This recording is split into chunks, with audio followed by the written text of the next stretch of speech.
Halo fans, jumpa lagi. Seperti yang telah kita ketahui bahwa Timnas Indonesia baru saja menelan kekalahan 2-3 dari Timnas Arab Saudi pada lanjutan kualifikasi Piala Dunia 2026 zona Asia round 4 di Stadion King Abdullah Sports City, Jeddah, Arab Saudi. Pertandingan yang digelar pada hari Kamis 9 Oktober 2025 jam 00.30 dini hari waktu Indonesia Barat tersebut dipimpin oleh wasit asal Kuwait Ahmad Al-Ali yang sempat diragukan oleh publik Timnas Indonesia akan profesionalismenya dikarenakan faktor geografis antara Kuwait dan Arab Saudi sebagai sesama negara dari Asia Barat. Namun pada kenyataannya di lapangan terdapat plot twist yang mengejutkan banyak orang, bahkan mayoritas pengamat sepak bola di Indonesia, di mana tadinya banyak pihak yang lebih khawatir terhadap faktor wasit daripada permainan Timnas Garuda itu sendiri. Dan kali ini tim Opini Fans mencoba membuat ulasan singkat tentang performa dan rating para pemain Timnas Indonesia, pelatih, hingga wasit menurut versi Opini Fans. Bagaimana menurut pendapat kalian nantinya? Silahkan bebas berkomentar. Oke, mari kita simak bersama guys. Martin Paes 8. Sama seperti dua laga sebelumnya ketika berjumpa Arab Saudi. Pada laga kali ini, kiper klub FC Dallas tersebut juga banyak melakukan penyelamatan krusial, menunjukkan kualitas dan mentalitinya sebagai kiper handal di MLS Amerika Serikat. Namun kali ini pas kebobolan 3 gol yang memang sulit dicegah oleh kiper manapun sebagai akibat dari kurang solidnya koordinasi lini pertahanan timnas yang membuatnya gagal menghindarkan Timnas Garuda dari kekalahan. Jay Ices 7,5. Tetap tenang sebagai pemimpin dan tak mudah terprovokasi lawan, sehingga menunjukkan kelasnya sebagai bek Liga Italia Serie A. Berduet dengan Kevin Dix sebagai dua bek tengah dari formasi 4-2-3-1 yang baru kali ini diterapkan perdana oleh Coach Patrick Kluivert di pertandingan resmi. Namun sayangnya chemistry dengan pemain belakang lainnya belum sebaik saat bertandem dengan Rizky Ridho dan Justin Hubner. Kevin Dix 7,5 berhasil menjalankan tugasnya dengan dingin sebagai eksekutor penalti 2 kali berturut-turut dalam satu pertandingan. Namun hampir membuat blunder di menit akhir dengan kontrol bola yang kurang sempurna, tapi segera bisa dinetralisir kembali dengan ketenangannya. Beberapa kali berhasil menang duel one on one dengan pemain Arab saat momen krusial serangan balik Arab Saudi. Berjuang sangat keras di jantung pertahanan Timnas Garuda bersama Jay Ices. Dean James 7. Tampil cukup solid di sisi kiri pertahanan Timnas Garuda menggantikan Calvin Verdong yang absen. Dipaksa banyak bertahan tanpa banyak kesempatan melakukan akselerasi ke depan untuk membantu serangan dan mengirimkan crossing-crossing berbahaya, sehingga membuatnya tidak mampu mengeluarkan kemampuan terbaiknya sebagai bek sayap lincah seperti di klubnya Go Ahead Eagles. Selain itu, Dean James juga menjalankan perannya sebagai eksekutor bola mati dengan sangat baik, hingga membuahkan tendangan penalti bagi Timnas Garuda di babak pertama. Yakob Sayuri 5. Melakukan blunder fatal dengan menarik BH pemain Arab di area terlarang, yang menyebabkan Arab Saudi mendapat hadiah penalti dan berbalik unggul. Sebuah kecerobohan yang tidak perlu di era VAR sekarang ini. Seringkali salah keputusan dan kewalahan dalam menjaga area sisi kanan Timnas Garuda hingga terjadinya gol ketiga Arab Saudi yang disebabkan karena Yakob Sayuri terlambat turun mengantisipasi pemain Arab yang sigap saat memanfaatkan bola muntah di area sisi kanan pertahanan Garuda. Terlihat bahwa mentalnya belum cukup siap untuk pertandingan penting dan sebesar ini. Joy Pelupesi 6,5. Bermain cukup tenang, berjibaku, membendung serangan Arab Saudi namun tak banyak melakukan pelanggaran. Perannya di lini tengah kurang begitu terlihat menonjol seperti di pertandingan-pertandingan sebelumnya. Mungkin karena belum padu berduet dengan McClough sebagai double pivot.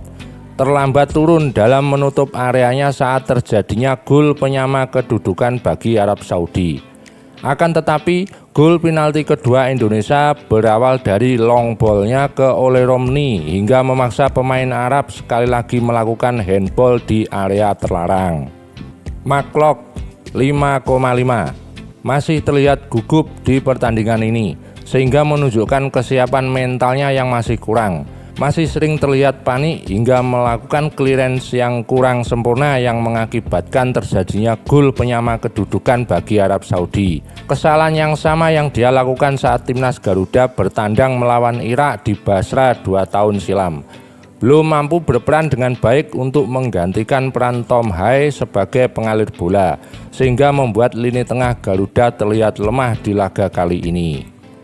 Ricky Kambuaya 6,5 kurang terlihat dribble dan tusukan-tusukan berbahaya seperti biasanya.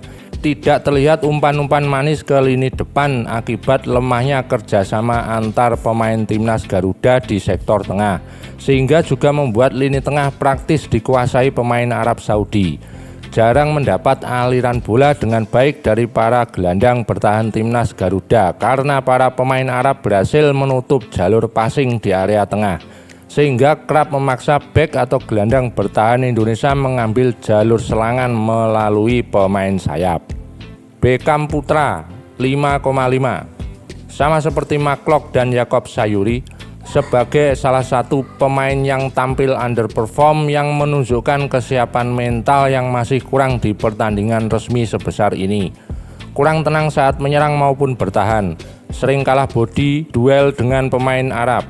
Terlihat terburu-buru saat merebut bola dari lawan daripada melakukannya dengan cara man marking atau zona marking.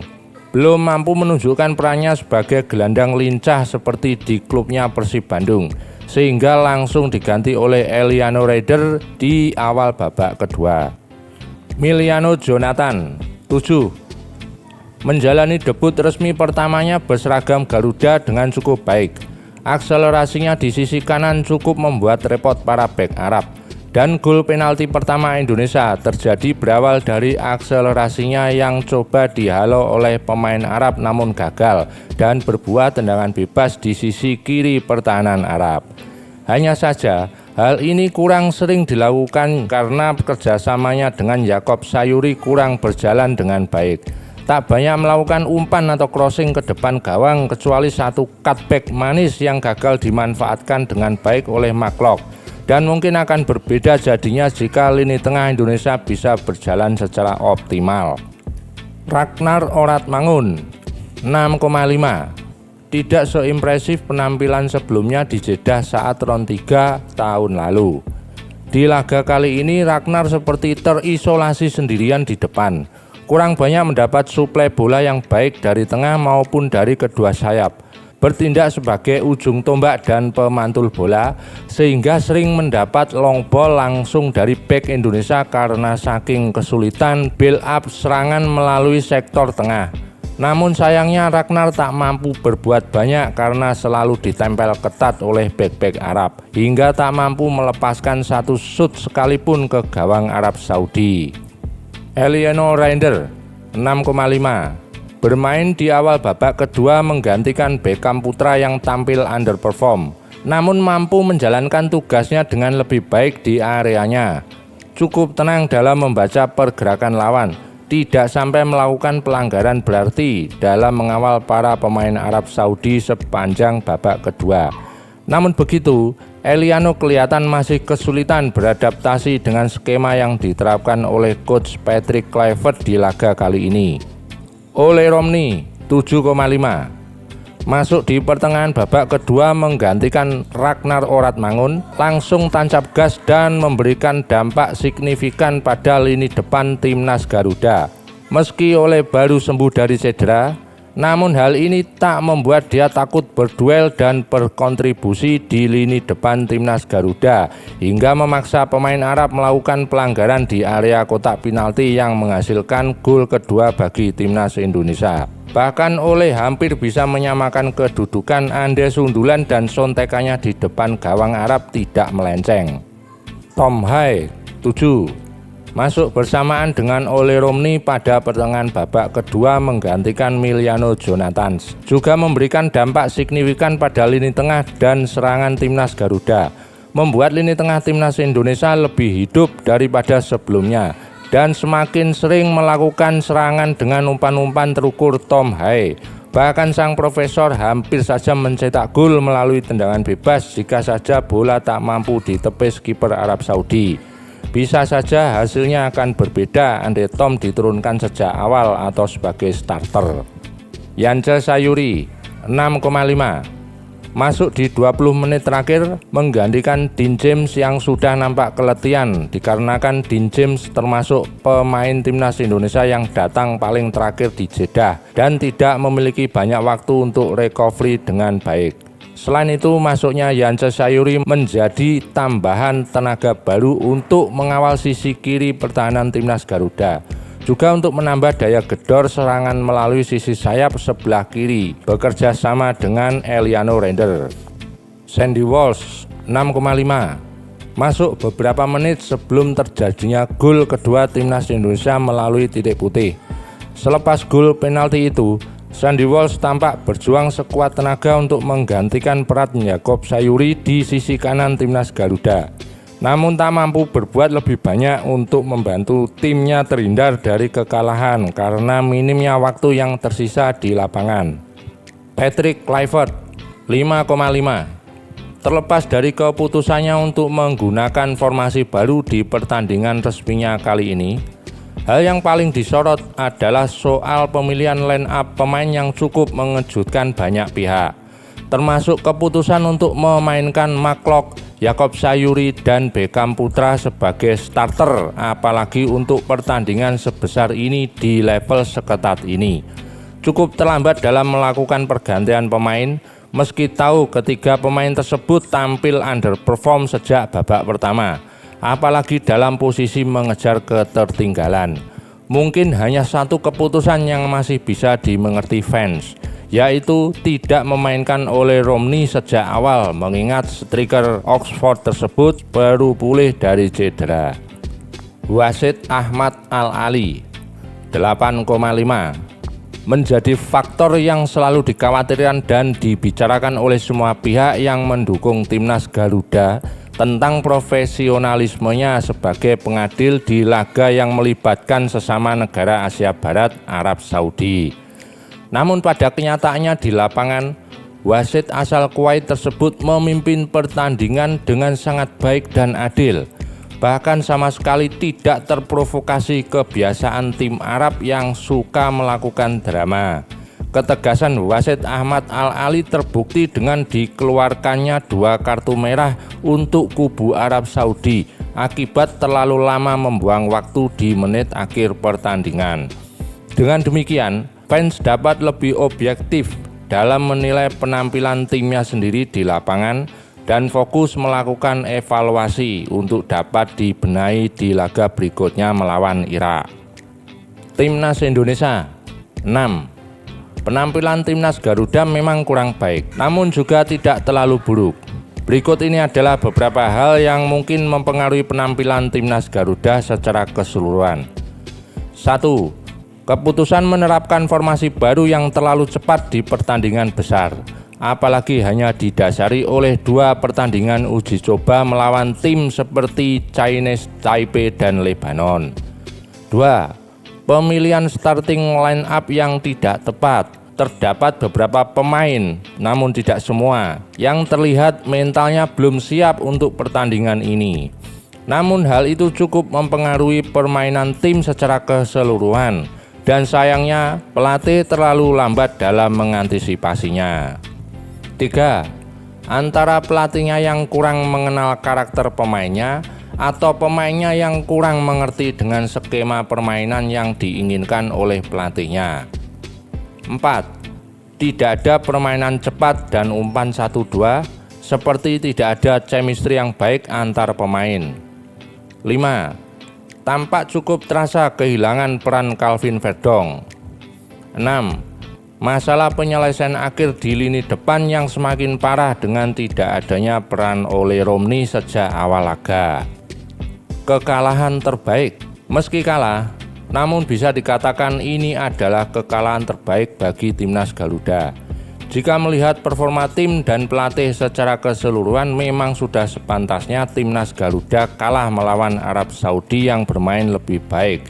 Meski tanpa, dalam tanda kutip, bantuan dari wasit, maka dari itu sudah semestinya seluruh pemain dan tim kepelatihan punya alasan kuat untuk melakukan evaluasi secara objektif dan tidak lagi mengulang kesalahan jika ingin dapat hasil bagus melawan Irak hari Sabtu nanti. Masih ada peluang lolos. Selain itu, selisih gol -1 saat ini cukup menjadi modal bagus untuk mengejar asa lolos langsung maupun lolos round 5. Yaitu timnas Garuda wajib menang melawan Irak minimal dengan selisih 2 gol. Kemudian berharap Irak mengalahkan Arab Saudi dengan selisih gol tak lebih dari 1. Dengan demikian, maka semua tim akan memiliki poin yang sama. Namun Indonesia akan lolos langsung karena memiliki selisih gol lebih baik dari tim lainnya. Namun jika Irak mampu menang dari Arab Saudi dengan margin lebih dari 1 gol, maka Indonesia akan lolos ke round 5 dan Arab Saudi akan tersingkir. Lalu jika Indonesia hanya imbang melawan Irak, maka Indonesia harus berharap Irak kalah dari Arab Saudi dengan selisih 2 gol atau lebih, yang akan membuat timnas Garuda lolos ke round 5 karena memiliki selisih gol yang lebih baik dari Irak. Namun jika semua skenario di atas tidak terjadi, maka sudah pasti timnas Indonesia akan tersingkir.